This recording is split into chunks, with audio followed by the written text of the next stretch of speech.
اعوذ باللہ من الشیطان الرجیم، بسم اللہ الرحمن الرحیم۔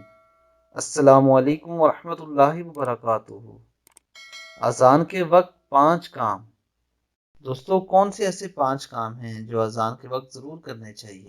نمبر 1 دوستو، اذان کا جواب دینا، یہ کلمات پڑھنا: وانا اشہد اللہ الہ الا اللہ وحدہ لا شریک لہ وانا محمدا عبدہ ورسولہ رضیت باللہ ربا وبمحمد رسولا وبالاسلام دینا۔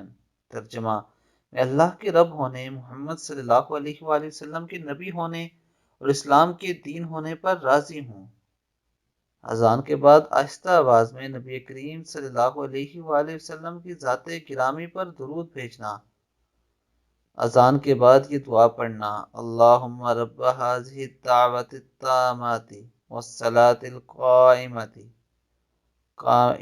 آت محمدا الوسیلۃ والفضیلۃ وابعثہ مقاما محمودا الذی وعدتہ انک لا تخلف المیعاد۔